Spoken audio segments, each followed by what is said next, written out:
आइए आज के सेशन में हम लोग जो शुरुआत करने वाले हैं दिल्ली सल्तनत की शुरुआत करेंगे। लेकिन ये शुरुआत कैसे होती है, क्या चीज कैसे बढ़ेगी आगे, वो सारे का लिंक किससे है? गौरी से ही है।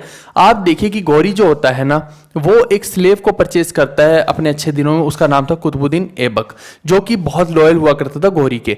ठीक है, और ये कौन सा स्लेव था? ये एक टर्किश यानी कि तुर्की का स्लेव था ये ध्यान रखना, क्योंकि ये तुर्क है, टर्क है।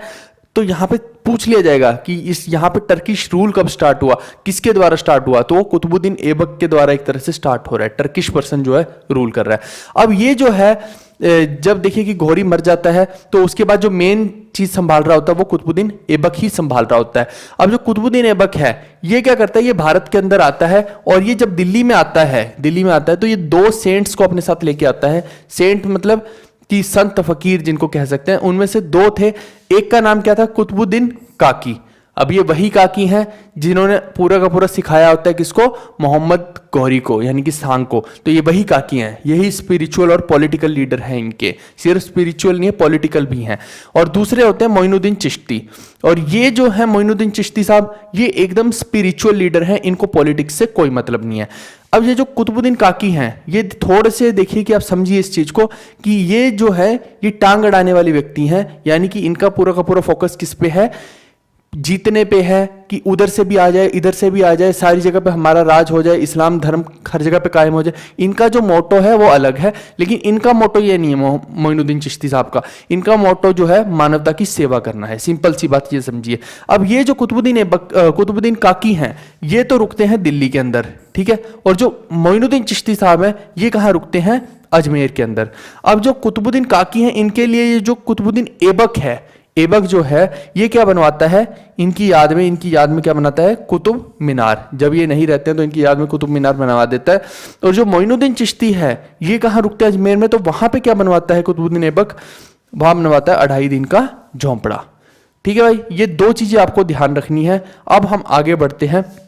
अब मैं बताता हूं आपको कि जो दिल्ली सल्तनत है, दिल्ली सल्तनत के अंदर देखिए 5 डायनेस्टी टोटल आई, और पांचों ये मैंने लिख दिए यहाँ पे। सबसे पहली आई स्लेव डायनेस्टी, फिर खिलजी डायनेस्टी, फिर तुगलक आए, फिर सैयद आए, और फिर लोधी आए। लोधी सबसे आखिरी थे। यहीं से फिर लोधियों के बाद क्या शुरू हो जाएगा? मुगल एम्पायर शुरू हो जाएगा।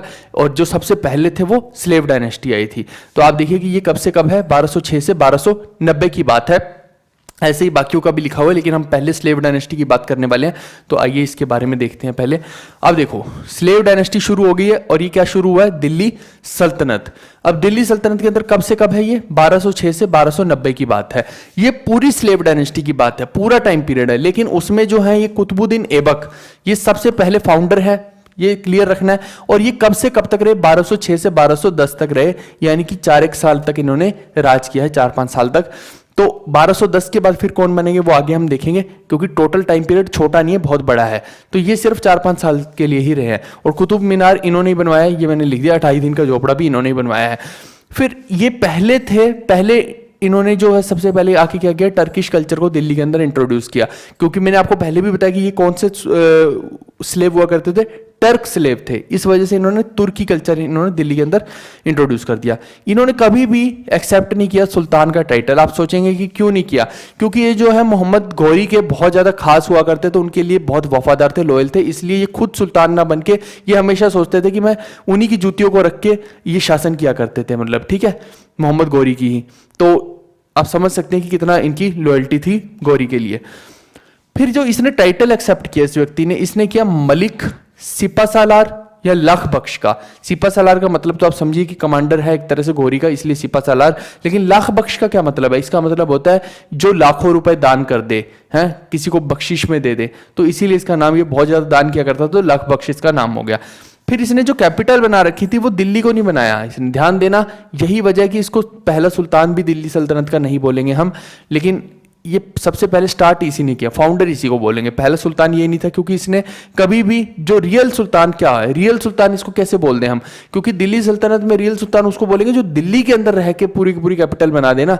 ये लाहौर में ही इसने अपनी कैपिटल बना के रखी थी, लेकिन दिल्ली में भी ये आया और दिल्ली तक इसने अपने पूरे के पूरे परचम को फहरा दिया था। लेकिन जो कैपिटल थी वो लाहौर में थी, इसीलिए इसको पहला रियल सुल्तान नहीं बोला जाएगा दिल्ली सल्तनत का। फिर बिल्डिंग्स कौन कौन सी बनाई, कुतुब मीनार बनाई, but only the first story, ये याद रखना। इसने ये सिर्फ पहली ही मंजिल बना पाया था, उसके बाद तो ये लुढ़क लिया था। फिर जो उसको कंप्लीट करवाएगा वो इल्तुतमिश करवाएगा, वो आगे देखते हैं अभी हम। फिर कुव्वत उल इस्लाम एक बिल्डिंग इसने बनवाई, जो इंडिया की पहली मॉस्क हुई, कुव्वत उल इस्लाम।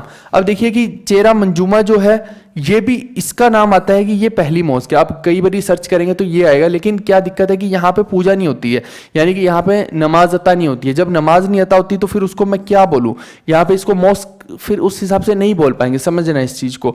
यानी कि कुव्वत उल इस्लाम जो है वहाँ पे क्योंकि रेगुलरली नमाज अता होती है तो उसी को फिर पहली मॉस्क बोला जाएगा।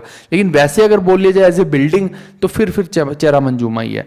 2.5 दिन का झोपड़ा बनाया था, ये भी सही है। और एक और चीज़ है कि 1210 में क्या हुआ, चौगन खेल रहे थे। चौगन का मतलब क्या होता है, यहाँ पे मैं लिख देता हूँ, पोलो होता है, ठीक है, पोलो एक गेम है। तो ये चौगन खेल रहा था, आई थिंक ये घोड़े वाली होती है ना, घोड़े पे चढ़ के जो खेलते हैं। तो ये खेलते खेलते 1210 में ये लुढ़क लिया बीच में, और इसकी हड्डी पसली कहीं टूट गई होगी, तो ये इसकी वहीं पर डेथ हो गई, ठीक है। ये आपको ध्यान रखना है। अच्छा, एक और चीज़ मैं आपको बताता हूँ कि कुछ लोग ये हो सकता है कि ये सोचें कि जो ये काकी और मोइनुद्दीन चिश्ती के बारे में कंफ्यूज हो सकते हैं। कुछ लोग ये अपना दावा करेंगे कि ये जो काकी थे ये सिर्फ स्पिरिचुअल लीडर थे, लेकिन आप ये समझना कि कुतुब मीनार इनकी याद में बनाएगी। क्या कुतुब मीनार में नमाज अता होती है? क्या कुतुब मीनार में बहुत सारे भक्तगण इकट्ठा होते हैं? ऐसा कुछ आपको देखने को मिला? जी नहीं। लेकिन वहीं पर आप मोइनुद्दीन चिश्ती साहब की दरगाह में देखेंगे तो वहाँ पर कितनी ज़्यादा भीड़ लगती है, कितने ज़्यादा लोग आते हैं और कितनी मन्नतें मांगते हैं। तो वहीं से पता लगता है कि स्पिरिचुअल लीडर कौन था और पॉलिटिकल लीडर कौन था। चलिए, अब जैसे ही ये चीज होती है, ठीक है, अब यहां पे गद्दी पे कौन बैठता है? आराम शाह बैठता है। जैसे ही वो भाई साहब लुढ़कते हैं, ठीक है, लाख बख्श साहब जो है, ऐबक साहब लुढ़केंगे तो उसके बाद आराम शाह बैठ जाएगा 1210 AD के अंदर गद्दी में। लेकिन ये जो है ना, ये सबसे इनकैपेबल रूलर है। तो जो इसका सन इन लॉ है ऐबक का सन इन लॉ बोल रहा हूं मैं, ये तो बेटा हो गया ना ऐबक का जो सन इन लॉ है वो है इल्तुतमिश, शमसुद्दीन इल्तुतमिश। ये क्या करता है, ये देखता है कि भाई इससे कुछ संभल रहा नहीं है, तो इसको कर दिया जाता है तुरंत रिटायर कि भाई जाओ तुम आराम करो, यहां से निकलो। और वहां पे बैठ जाएगा आराम शाह की जगह पे कौन आके? ऐबक का सन इन लॉ शमसुद्दीन इल्तुतमिश।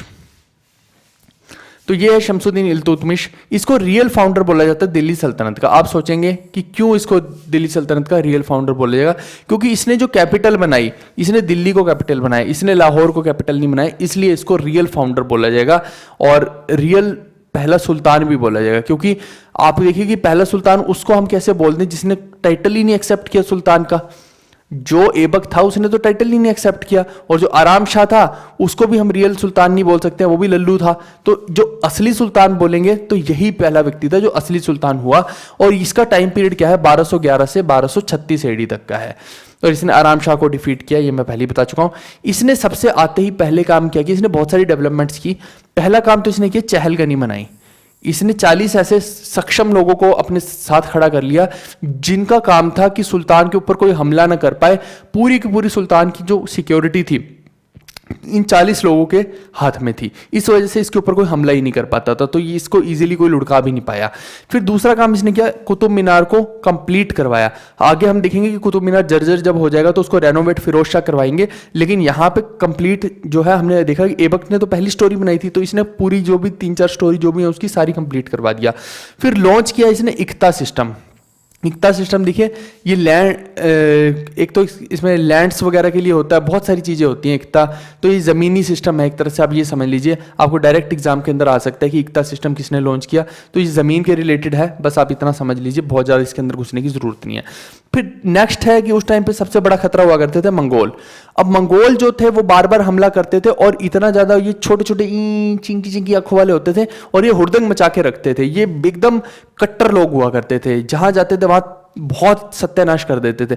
तो उनसे कोई भी पार नहीं पा रहा था। तो इसने क्या किया, इसके पास एक इसका जबरदस्त कमांडर हुआ करता था नासिरुद्दीन क्वाचा। तो इसने क्या किया, उसको अपॉइंट किया और इनको मंगोलों को अच्छे से उसने पेला। उसमें मेन मंगोल कौन था? चंगेज खान था, ठीक है, बहुत कट्टर हुआ करता था। तो इसने इसको अच्छे से पेला, और उसके बाद इन लोगों की हिम्मत नहीं हुई मंगोल्स की कि इनके ऊपर आक्रमण करे, यानी कि कंट्रोल कर लिया इसने सारी की सारी चीज को। फिर इसने 2 तरह के कॉइन्स इंट्रोड्यूस किए, ये पेपर में अक्सर पूछा जाता है। तो एक तो इसने जो कॉइन लॉन्च किया उसका नाम था टका, जिसको सिल्वर बोलते हैं। दूसरा था जीतल, जिसको कॉपर का कॉइन बोलते हैं, ठीक है। साथ में मैंने मेटल का नाम भी बता दिया। फिर जो सुल्तानगढ़ी की स्थापना की वो भी इसी ने की। कुतुब कॉम्प्लेक्स के अंदर एक है सुल्तानगढ़ी, वो भी किसने बनाया? शमसुद्दीन इल्तुतमिश ने। फिर जो इसका बेटा था उसका नाम था रुकनुद्दीन फिरोज, जो कि ये भी कोई अच्छा शासक नहीं था, यानी कि इनकैपेबल था रुकनुद्दीन फिरोज भी। और फिर जो उसकी बेटी थी उसका नाम था रजिया सुल्तान, ये बहुत कैपेबल शासक थी। ठीक है, एक और चीज की इस डायनेस्टी को इलबारी डायनेस्टी भी बोला जाता है, क्योंकि ये एक इलबारी व्यक्ति था इल्तुतमिश, तो इस वजह से इसी डायनेस्टी को, दिल्ली सल्तनत के अंदर ही स्लेव डायनेस्टी को ही, यानी कि अगर इल्तुतमिश से बात करेंगे, पीछे की नहीं, सिर्फ इल्तुतमिश से बात करेंगे तो इसको बोलेंगे इलबारी डायनेस्टी। अच्छा, इसने जो है नॉमिनेट किया था रजिया को एज हिज सक्सेसर, यानी कि इसको पता था कि रुकनुद्दीन फिरोज कुछ नहीं कर पाएगा, लल्लू है ये, तो इसने रजिया को अपॉइंट कर दिया था कि मेरी उत्तराधिकारी रजिया है। तो इसीलिए एक तरह से ध्यान देना कि इसने निपोटिज्म की शुरुआत भी कर दी। He initiated hereditary succession to Delhi sultanate. Hereditary succession पहले नहीं हुआ करता था, पहले तो अभी देखिए शुरुआत ही तो हुई थी, और ऐसा तो है नहीं था। देखिए यहीं से क्या हो जाएगी, जैसे होता है ना निपोटिज्म की, बच्चे के बच्चे के बच्चे ही बनते रहेंगे, तो वही वाली चीज इसने शुरुआत कर दी एक तरह से। आगे देखते हैं। अब आ जाती हैं गद्दी पे कौन? रजिया सुल्तान। ये 1236 से 1240 एडी तक रहेंगी, लेकिन ये देखिए कि ये 4 साल ही रहेंगी। बट इनका क्या है कि जैसे ये गद्दी पे बैठती हैं तो इनका जो रवैया है वो जनाना से मर्दाना हो रहा है, सारे के सारी चीजें आप समझना उस टाइम पे। और उस टाइम पे ये जो जितने भी लोग हुआ करते थे वो इस चीज को एक्सेप्ट नहीं कर सकते थे कि हम किसी औरत के अंडर काम करें। तो ये पहली और आखिरी वुमेन मुस्लिम रूलर थी भारत के अंदर, पहली और आखिरी मुस्लिम वुमेन रूलर मैंने बोला है। इनके हस्बैंड का नाम था अल्तोनिया, जो था रूलर बठिंडा का, और कमांडर जो था इसका वो था जमाल उद्दीन याकूत।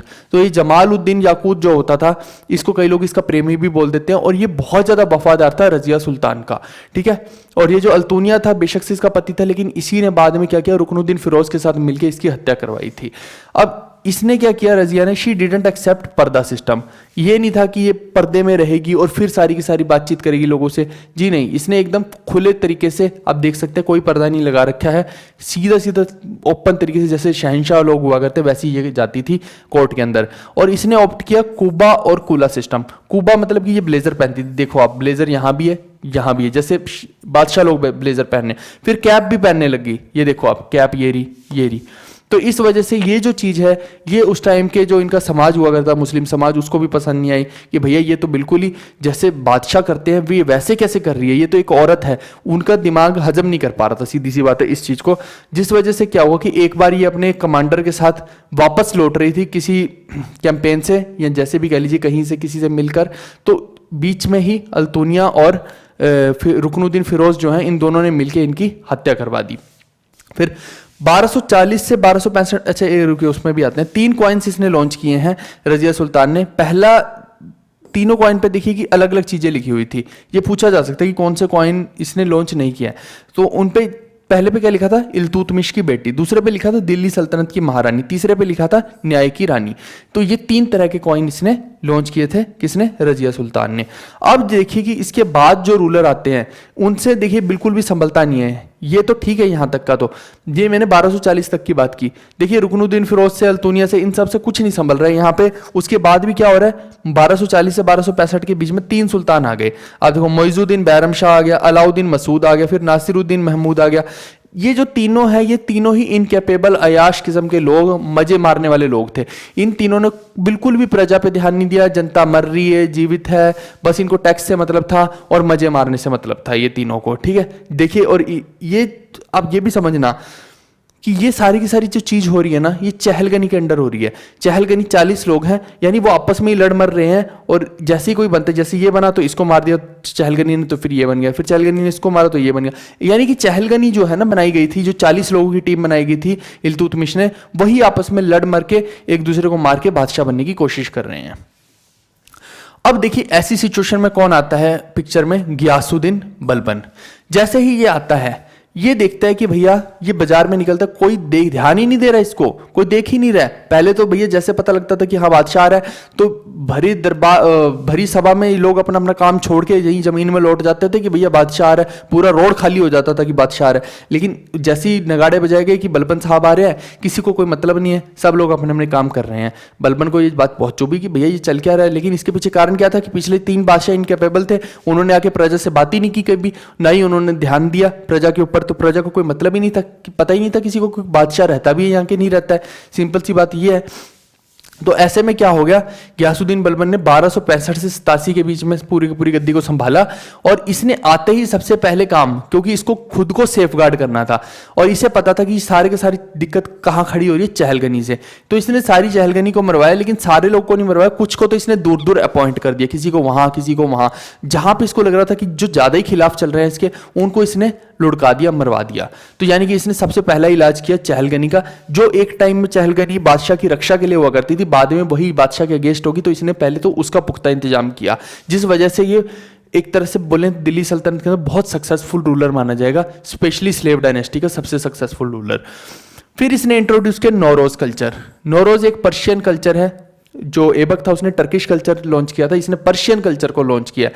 ठीक है, ये फारसी कल्चर हो गया एक तरह से, और पर्शियन फेस्टिवल था नौरोज जिसको इसने स्टार्ट किया। फिर पर्शियन कल्चर को भी अपने कोर्ट में इंट्रोड्यूस किया। अब आप सोचेंगे कि पर्शियन कल्चर को क्यों इंट्रोड्यूस किया, मैंने आपको पहले भी बताया था, ईरान इराक के जो लोग हुआ करते थे, बहुत तगड़े लड़ाके हुआ करते थे, हर जगह पे उनका नाम हुआ करता था, सब लोग ये पता था कि भैया इनसे पंगा नहीं लेना, उनसे खौफ खाया करते थे लोग। तो इसने वही कल्चर को अपने कोर्ट के अंदर इंट्रोड्यूस कर दिया ताकि लोगों को पता लगे एक तरह से कि मैं पर्शियन हूं जैसे, तो एक तरह से लोगों के अंदर खौफ पैदा होगा, इमीडिएट जो इफेक्ट ये कर सकता था इसने वो किया, दिमाग से काम ले रहा था। फिर तीसरा काम इसने सबसे बड़ा किया, इसने लॉन्च कर दिया सजदा और पैबोस, यानी कि बादशाह सलामत के आगे हर कोई सजदा करेगा अगर आपको कोई इनसे काम करवाना है या कोई भी रिक्वेस्ट करनी है, और फिर इनके पैरों को भी चूमना पड़ेगा, तब जाके इनसे कोई बातचीत कर सकता है, तब जाके इनसे कोई रिक्वेस्ट कर सकता है कि बादशाह सलामत हमें ये काम है। तो इससे क्या हो रहा है, ये एटिकेट सिखा रहा है कि भैया मैं बादशाह हूं, हमारे सामने झुक के रहना। ठीक है, ये तरीके देखो इसके। इसने जो ऑप्ट किया, इसने ब्लड और आयरन वे को अडॉप्ट किया। समझना इस चीज को, आयरन और ब्लड जो है, आयरन हो गया एक तरह से तलवार की बात होगी और ब्लड हो गया रक्त की बात होगी। यानी कि इसने सोचा कि अगर आप मेरे साथ नहीं है तो आप खत्म, आप मेरी बात नहीं मानेंगे आप खत्म। इस तरह से इसने पूरे के पूरे राजपाट को संभाला, क्योंकि ये उस टाइम की जरूरत थी, लोग डर भी नहीं रहे थे किसी से। और he was also known as Ulugh Khan. ये एक एक्स्ट्रा इन्फॉर्मेशन, मैं बहुत सारी चीजें इसमें एक्स्ट्रा बताता जा रहा हूं, जब आप पढ़ेंगे पूरा तभी आपको पता लगेगा, ऐसे किसी को नहीं पता लगेगा। ये देखिए नीचे भरी पड़ी है एक्स्ट्रा इन्फॉर्मेशन, ऐसी हर शहंशाह के बारे में एक्स्ट्रा इन्फॉर्मेशन आगे देखने को आपको मिलेगी। बिल्कुल भी कंफ्यूज मत करना। अगर आपने कभी पहले भी YouTube पे देख रखे हैं हमारे कोई सेशन, तो उसमें और इसमें जमीन आसमान का फर्क है, क्योंकि इसमें बहुत एक्स्ट्रा चीजें मैं बताने वाला हूं। आप देख लेना, आपको बाद में पता लग जाएगा जब आप पूरा देख चुके होंगे। तो इसने क्या किया, ही कॉल्ड हिमसेल्फ नासिर अमीर उल मोमिन, खलीफा का राइट हैंड मैन, एक तरह से बोल लीजिए। कोई होगा यार उस टाइम पे खलीफा, ठीक है। अब उस क्या है ना कि अब हमें अरब कल्चर में नहीं जाना, हमें अफगान कल्चर में नहीं जाना है, हमें सिर्फ भारत के क्वेश्चन आएंगे एसएससी में, तो अब कहाँ उनके कल्चर में जाके हम बैठे रहे। तो सिंपल सी बात है कि ये अपने आप को क्या बोलता था, नासिर अमीर उल मोमिन बोलता था, यानी कि खलीफा का राइट हैंड बोलता था ये खुद को। फिर according to him the sultan was god's shadow on earth. ये बोलता था कि भैया जो सुल्तान है वो भगवान की एक तरह से परछाई, ये मच्छरों ने दुखी कर लिया यार, तो सुल्तान जो है वो भगवान की परछाई है धरती पे, ये बोलता था, जिसको हम बोलते हैं जिले इलाही। ठीक है, और and recipient of divine grace निबायते खुदाई। ठीक है, तो जो सुल्तान है उसको बहुत ज्यादा एटिकेट से आपको बात करनी पड़ेगी, बहुत ज्यादा ग्रेस से डिवाइनिटी के साथ बात करनी पड़ेगी, तो उसको बोलते हैं निबायते खुदाई। तो ये दोनों चीजें किसने बात की, जिले इलाही और निबायते खुदाई की बलबन ने बात की इनकी। ठीक है, ही सेपरेटेड दीवाने विजारत यानी कि फाइनेंस डिपार्टमेंट को फ्रॉम दी दीवाने अर्ज यानी कि मिलिट्री डिपार्टमेंट से। पहले क्या होता था, फाइनेंस डिपार्टमेंट और मिलिट्री डिपार्टमेंट जैसे एक ही बंदा संभाल रहा है, वही सब देख रहा है, लेकिन इसने उन दोनों को अलग अलग कर दिया कि ये सिर्फ फाइनेंस देखेगा, ये सिर्फ मिलिट्री देखेगा। इससे उनकी पावर डिवाइड हो गई। समझना, पहले एक ही व्यक्ति के हाथ में पैसा और उसी के हाथ में क्या था, मिलिट्री, लेकिन अब पैसे को अलग कर दिया और मिलिट्री को अलग कर दिया, यानी कि आदमी की पावर को अलग, पैसे की पावर को अलग कर दिया, जिससे कि इसको फायदा हुआ। अब ये बंदा भी इसके अगेंस्ट नहीं हो सकता। समझना, ये बहुत दिमाग से इसने सारी की सारी चीजें की हैं। फिर ये जो स्लेव डायनेस्टी है, ये आप सोचेंगे कि खत्म कैसे हुई, इसके बाद भी आए, इसका ग्रैंडसन वगैरह भी बैठे बलबन के जो थे वो तख्त पे, लेकिन वो इतना संभाल नहीं पाए, बाद में ये संकुचित होता गया। क्यों होता गया, क्योंकि देखिए कि उस टाइम पे एक्सटिंग्विश हो गई थी ये डायनेस्टी मंगोल इन्वेजन्स के कारण। जो इल्तुतमिश था उसके पास था नासिरुद्दीन ख्वाजा, तो उसने तो अच्छे से हैंडल कर लिया, लेकिन बाद में क्या हुआ कि बाद में इस डायनेस्टी को बलबन के मरने के बाद कोई भी हैंडल नहीं कर पाया। इनकेपेबल रूलर्स थे, मंगोल्स इस पर अटैक करते रहते थे, जिसकी वजह से ये पूरी की पूरी डायनेस्टी हो गई खत्म। और उसके बाद फिर आप देखेंगे कि आएगी खिलजी डायनेस्टी। खिलजी डायनेस्टी की बात हम अगले सेशन के अंदर करेंगे। आई होप कि ये सेशन आपको संपूर्ण समझ आ गया होगा। इसमें हमने बात की है दिल्ली सल्तनत के अंदर भी स्लेव डायनेस्टी की। ठीक है, स्लेव डायनेस्टी यही होता है कंप्लीट। चलिए हम मिलते हैं नेक्स्ट वीडियो में। Bye bye, take care, see you, love you all.